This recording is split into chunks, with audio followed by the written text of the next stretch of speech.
More cowbell. I got a fever.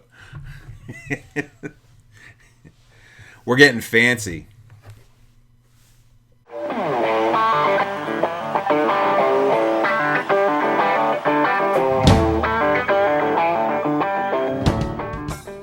Say hey connectors, how you doing? DK here, hope you're having a great day. I want to talk to you a little bit today about boards and building the board. So in determining who is on your board, very often the first thing that organizations trip themselves up on is they think to themselves, we need to get that board that has that list of heavy hitters, the organizational types that are on all the boards in the community that you live in or around, the names that just matter, that just pop off that screen and people say, ooh, that guy's on the board, or ooh, she's the president of so-and-so and she's on the board of this organization, so that means that's very strong. It's not about the name. In fact, I'm going to tell you right now, sometimes that those names are what hurts your board development and hurts your relationship within your organization between staff and board, simply because those names are not doing what they need to do.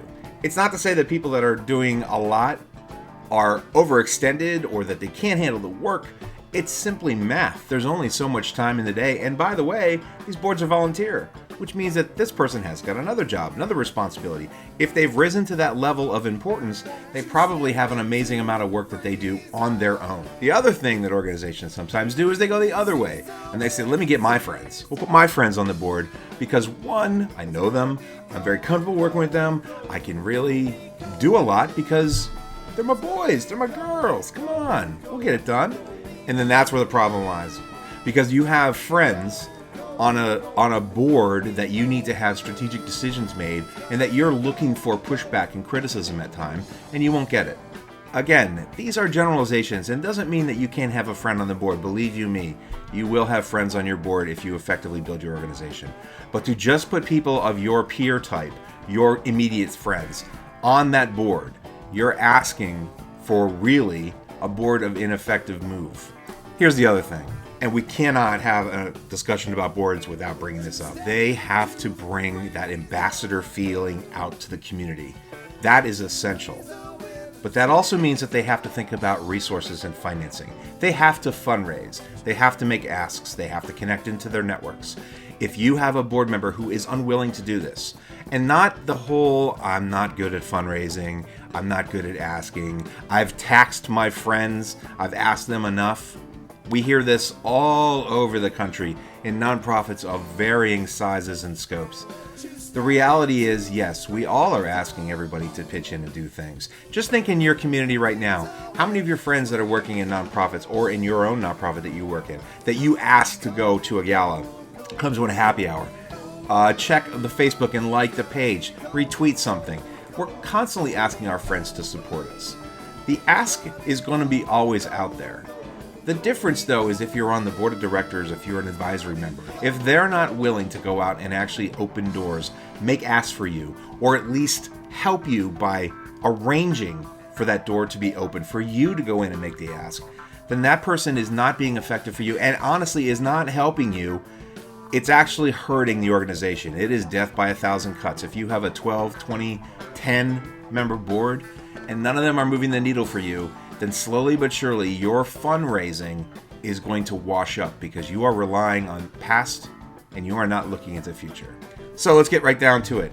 What then should we do? If we can't just go for the influential names that we know and read in the paper, we read on other nonprofit board lists, if we can't go to our buddies, the people that we can pick up the phone anytime and call, who in the world then are we talking to? Well, the truth of the matter is, you're going to look at those two extremes. You are. But this is where the most important part of board development ties into your fundraising, and that is your friend raising. You are friend raising as you're going through your organization's lifespan, as you are moving new programs, as you are supporting efforts of other nonprofits, as you are talking to members of your local media, your local businesses, your local government. You're finding connections to people, and through there, you can ask them, hey, if we were to go and talk a little bit about leadership on the nonprofit side, coming in and helping us on the nonprofit side, from a board perspective, would that be something of interest to you? And even before that, there are ways to bring people on that we often skip. For example, most nonprofit organizations have committees. Those committees are generally built around the board of directors with little subsections. So maybe 3 or 4 board members come over here working with a staff member on, say, marketing or promotions. Or another one over here is doing finance. Or there's maybe a very specific program initiative that they need those. Why not bring somebody on the committee side?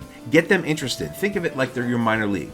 If they're in the minor leagues and they're learning the craft or learning what it is about the organization, they're seeing the inside, but not completely on the board level, not at the top fiduciary level.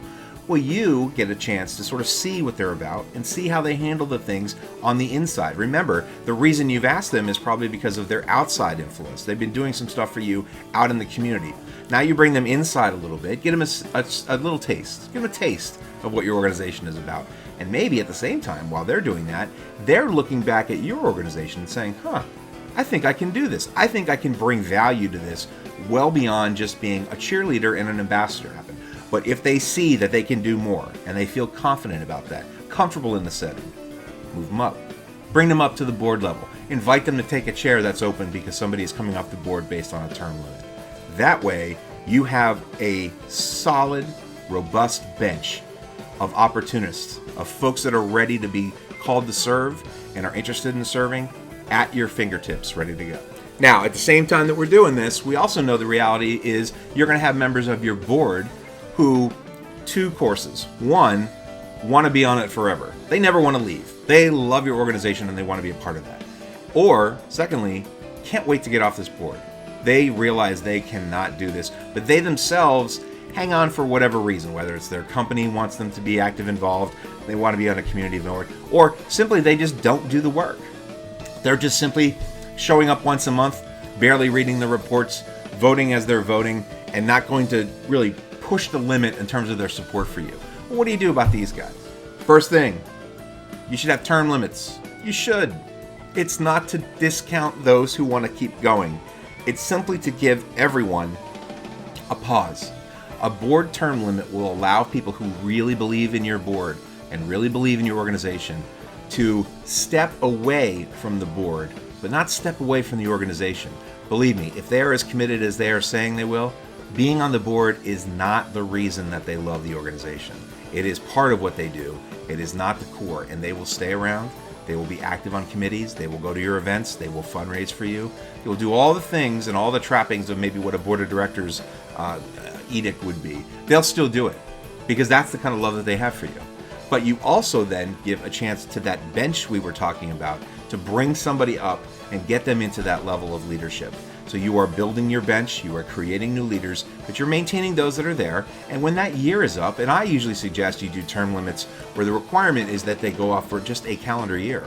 In that 12-month, from the time they leave to the time they come back, you'll see them. You'll see them around and about. So we've talked about the who's and we talked about the how's, how to get them on there. Well, the biggest one, of course, is the why. And as you know from Connect the Dots movement, we talk a lot about finding your why. It is at the moment of board recruitment, of researching those that you're thinking about bringing on, whether it's on the bench, coming in through the committee work, or if you really have someone that you know is ready to go to the big leagues and go right up onto your board. The why, I cannot stress enough that they need to understand the why. And what I mean by the why is not simply the mission statement. It's not the events that they know and love and which probably brought them into this. It's not even the political atmosphere that we know works here, right? You have somebody in an organization that says, I need to be active in the community. And they look around the list of the nonprofits in their community and they say, there's one I want to join. There's one I want to be a part of. So find your why and make sure that why is represented in your marketing materials, on your website, in your posts on your Facebook or Twitter accounts, in the Instagram pictures you take. Why can be developed through a myriad of lenses. And you want to be sure that each one of them really hones in on that core value of the organization. And why do you do the why? Because that's how you're going to make sure that folks, when they come into your organization and they start becoming a part of your leadership, your committee leadership, your ambassadorship, wherever they find themselves representing your organization, they can speak to the why tied into why they wanted to be a part of it. So the core value of your organization is being spoken, but it's being done through their conversation point. So encourage the why, encourage that conversation, encourage them all to be done at board meetings, anytime they're gathering at committee meetings, any special event that why is shown. Because if you have a board that turns into a monthly meeting of reports that weren't read, of issues that aren't talked about in deep dive because they're already going 4 hours long, you are setting up a culture, quite frankly, of boredom. You're making your board meetings so inefficient and so ineffective. If you encourage that why conversation to be put in there, you will allow for a board meeting that has 2 agenda items. And one of them is a deep dive on a philosophical, what are we doing and why are we pushing what we're pushing, or finding our why. And those are the meetings that your influential people, the folks that have that charismatic approach to your community, can thrive. That's what they want to be a part of. They don't just want to approve the minutes of the promotions committee to make sure that we think about putting bumper stickers on cars. Nobody wants to do that.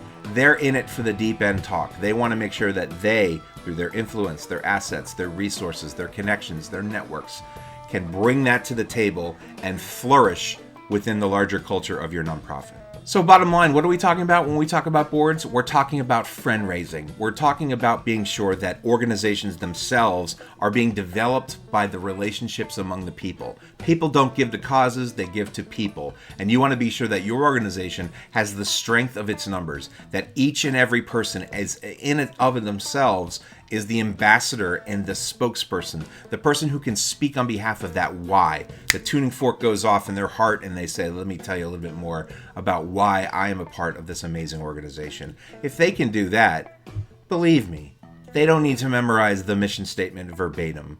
They need to memorize the tuning fork went off, how that happened. Remember that feeling. And share that out with the world. That's your effective board members. Those are the ones that will open doors for you and build networks. They are going to be the ones to help you friend raise to then fundraise. And at the end of the day, that is what's going to make our organizations great. The ability to build assets, resources, and friends to keep our missions moving forward.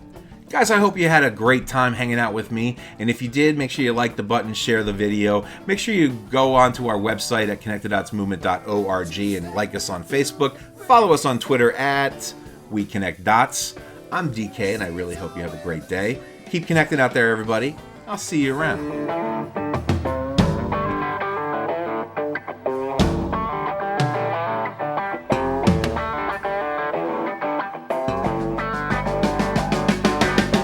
Special shout out to my mom, celebrating her retirement after 20 years at Boron Homeopathic. Mom, congratulations, I love you, and I will see you at your retirement party. Mwah.